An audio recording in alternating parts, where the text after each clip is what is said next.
Battletech is a strategy trading card game where you play as a warlord. You control your army across the battlefield, use skills to turn the tides of battle, and change the lay of the land to gain advantage and defeat your enemy. You win by reducing the enemy warlord's life from 20 to 0. As a war strategy game, maneuvering your army across the battlefield to deal direct damage to your enemy is the key to winning the game. Each player will select a warlord to play as, with 4 talents and 1 ultimate. They also must prepare a 20-card deck with combinations of units and skills. Once your card builds are set, both players will first draw 5 cards from the deck to their hands. Both players will now decide who to take the first turn, either by a dice roll or a coin toss. The player who rolls higher, or gave a correct call, will decide who takes the first turn. The first player to play is not allowed to draw a card from their deck on that turn. The first player will then play cards from his hand, after which each player will then draw 1 card from their decks at the start of their turn. There are no specific order to a player's turn, giving them free rein on how they like to play their available cards. Both players will go through phases as their life takes damage, which gives them an option to draw additional cards from their deck. Additional card draws obtained from phases are optional. Both players will continue their turns and play until one warlord life is reduced to 0. If a player have no more units available for play, the player must declare routing. Both players then reveal their hands and each take one final turn, playing the remaining cards. The player that comes out with more life wins. In case of having equal life between players, the game is considered a draw and both players takes a loss. For tournament matches in a best of 3 format, a draw counts as a win. You can select 1 warlord card per game, and with it, 4 talent cards and 1 ultimate card. Each player has a maximum of 20 cards per deck. You can have any combinations of unit and skill cards with the limitation of high rank units combined stat not exceeding 20, having only 2 copies per card and 2 copies of name effects per deck. These choices are decided before the game starts, and you cannot change your card builds until the end of the game. This is the game board of Battletech, where you maneuver, control, and dominate the field to triumph over your enemies. The standard size of the field is 7 by 6 tiles.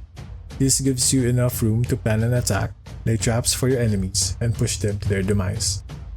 The board is separated in the middle, dividing the field to each players. Your field is further divided into different rows. The red field is no man's land, where your army commonly meets the enemy. The yellow field is a neutral zone where you can move your units without fear of enemy traps. And the green field is where you can deploy your units and is considered your base of operation. This is also the targeted zone of the enemy. If they manage to land their units on your deployment zone, you are vulnerable to their direct attacks.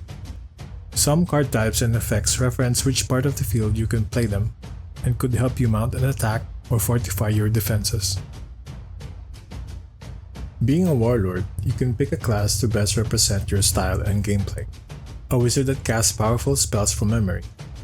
A fighter that could deal direct damage and rally his troops to victory. Or a necromancer who have ample supply of corpses to overwhelm your enemy in fear.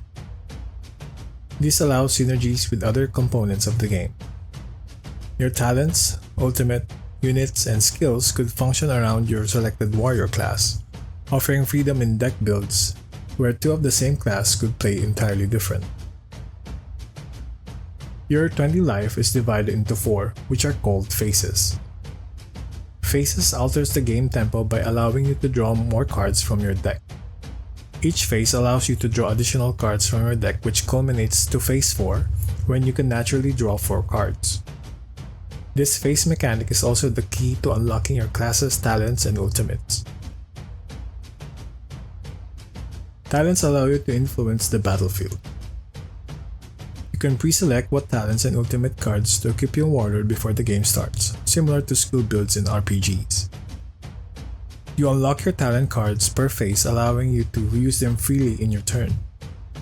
During the 4th phase, your ultimate is also unlocked, allowing you to close in and secure the winning turn of the game, or buying more time to execute an unexpected winning combo. This mechanic allows you to turn the ebb and flow of battle, giving you more options for strategy. while your senses are heightened with desperation as your life is pushed to the brink. A great warlord is nothing without its army, and this is the core mechanic of battletechs. Unit cards can be deployed in the field, move, and perform actions. Unit cards also have stats, type, and effects. A unit has an attack represented by the red number. This indicates how strong a unit could deal damage. The number beside it is the unit's defense, represented by the green number, to show how much it could resist damage. Unit cards also have types. This gives your unit faction and further category that could be referenced for buffs and additional ability to the unit. Effects gives unit additional function on the battlefield that could be either a named or a unique effect. Effects are generally prioritized over the basic rules of the game, and its only limit is that you can only have 2 of the same named effect per deck, and you can only chain a maximum of 5 effects per turn. These units' attributes could be your focus on deck building, insane card combos, and to show your creative machinations of strength and effectiveness on the battlefield. Unit cards are first categorized by its rank.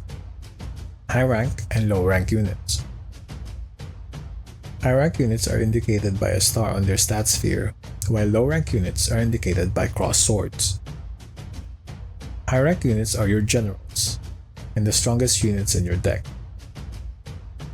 with their total stats ranging from 6 up to a base maximum of 10. Being strong cards by themselves and with other cards in your deck, you are limited with how many high-rank unit cards are allowed in your deck. Their combined total stat must not exceed 20. If your generals outpowers you, you might have a coup in your hand. Low-rank units, on the other hand, are the main force of your army, the grunts and backbone of your force. Even though they have lower base stats, from 0 to base maximum of 5 total stats, they have stronger effects that could swing the outcome of the war to your favor. You can have as many low-rank units in your deck as you like, with a limit of 2 copies per card. We'll discuss some of the unit types available for you to build your deck around. Types defines your unit's race, faction, range, and traversal. Unit's range and faction provide synergy with Warlord classes and many effects on the game. Aside from adding thematic deck building, this also allows you to build against decks that uses a specific race or faction. Units are melee by default, but units that can attack from afar is indicated by a range tag in their type. Units move in a cardinal direction, but some have specific movement options that are labeled in their type with a traversal tag. Here are some specific units currently available in the game to look out for. Cavalry could move diagonally, allowing them to easily flank enemy units. Structure types are buildings you can deploy on your field that cannot move or use actions unless stated by their effects. They can provide buffs to your army or give a layer of protection to them. There will be more variety of unit types to expect in the future. Sky's the limit. Fielding your units and marching them towards the enemy's deployment zone to deal direct damage is a surefire way to win the game. It is expected that your enemy will do the same, and it is inevitable that your unit will clash with theirs. This mechanic gives your unit with a ton of flexibility and interactions for strategic play, thus having the most depth and nuance. Every unit has one movement and can move on the field in a cardinal direction: up, down, left, and right. There are a lot of card effects that could grant or restrict movement to units, so careful planning and maneuvering of your army is essential to win any skirmish. Unit-to-unit combat offers a lot of interactions to optimize planning and execution. This is implemented by unit actions. Every unit in the game have one action that you can use to attack, switch stances from attack to defense, taunt attacking units, flipping the card face up and down, reinforce, and dash. In combination of your movement, it gives your units freedom to execute maneuvers and capitalize with their action. Your unit's action and movement only refreshes on your turn, so be careful to not leave your units out of options during the enemy's turn. Before discussing specific actions, let's discuss unit range. Units can interact with the enemy within certain distance of tiles. Most units are melee, while some have range included in their type. Melee units can interact with an enemy within one cell around it. Range type units, on the other hand, can interact with units in a 3x2 cells in front of it, giving them more range for attacks, but this limits their lateral attack angle. Range units are also forced into defense stance if they fail to destroy their target. The tile directly behind any unit is considered a flank.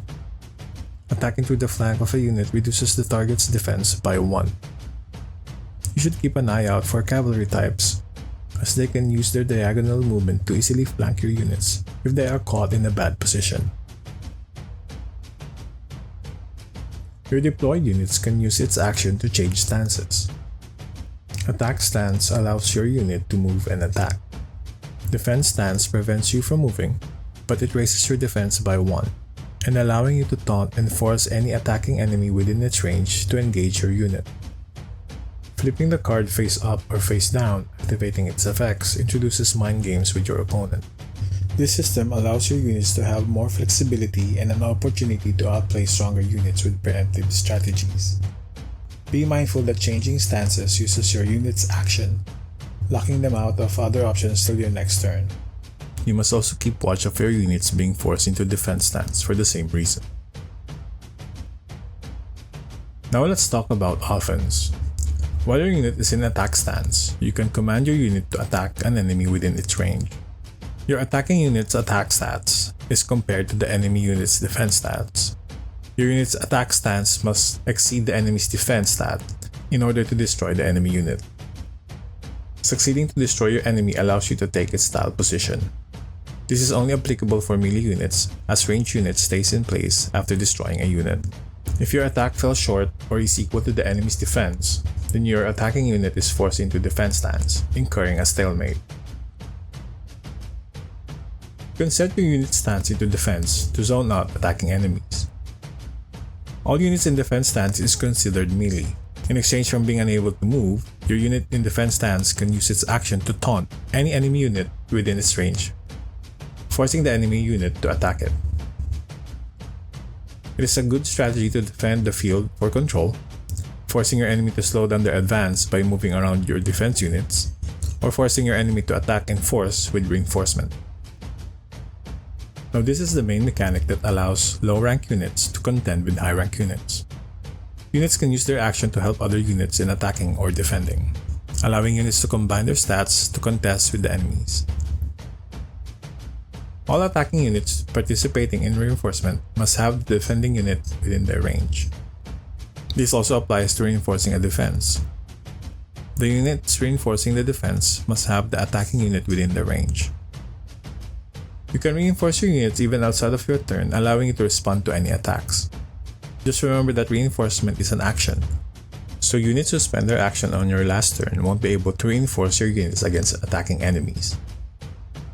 All allied participating units in any reinforcement suffer the same outcome, whether a stalemate or destruction. The winning forces advance their main attacker to the position of the destroyed defender, while the rest of the reinforcing units return to their original positions.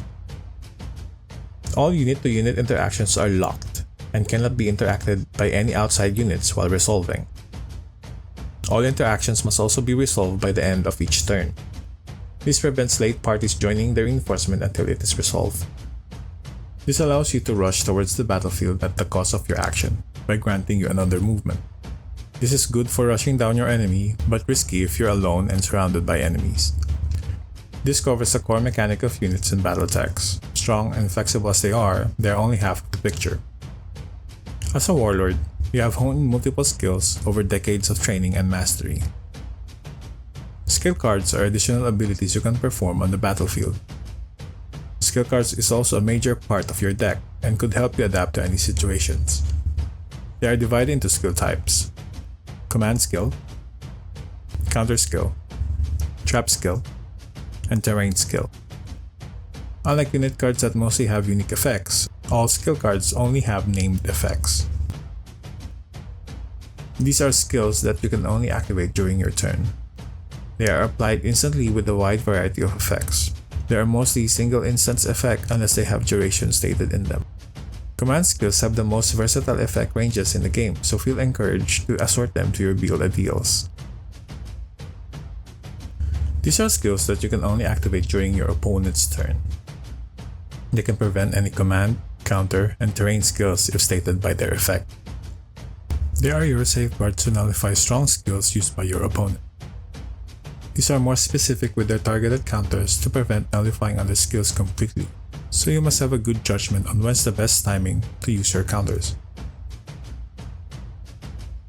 These are skills that is set face down on the field, occupying a tile. Unlike commands and counters, these are targetable skills on the field. They can be destroyed safely by ranged units or specific command or counter skills. Trap skills have an activation range of melee and can only be set on the field without any enemy units within its range. Your enemy will be wary if they see you digging some pit trap across the field. Its effects varies from unit destruction, area denial by slowing units down, or debuffing their stats. They also remain on the field after activation unless destroyed by units or skills.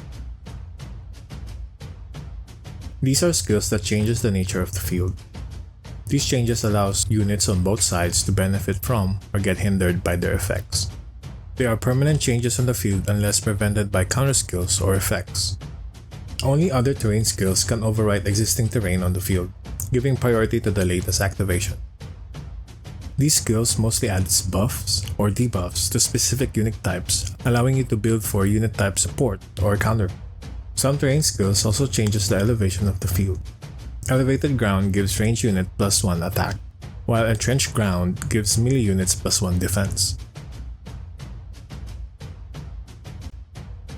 You might be wondering why the additional cards you can draw through the phase mechanics is optional. This is because your deck acts as the main resource of your army. If you run out of cards to draw, your army marches on without a supply line. If your deck is empty, you must pay 1 life to continue your turn and play. Failing to do so will automatically incur a loss. This mechanic speeds up the game on later rounds and forces players to close in the match and preventing drawn-out matches. In addition, Attrition Draw allows you to play 3 life to draw 1 card from your deck. This is limited to once per game. You can use this to force your life into a higher phase if the heart of the cards is not in your favor. That covers most of the core rules of Battletechs. There are many options available for you to strategize your gameplay and adapt to any adversary that comes your way. For the meantime, I'll shift my focus to writing and illustrating the manga of this game, and designing the UI and illustrating the cards and the assets of the game. I also plan to make a Necromancer and Beastmaster decks in the future, as soon as I finish the first 3 chapters and after considering your feedback on the current playtest. This is Ron D. Hubbard, and I hope you enjoyed the playtest for Battletechs.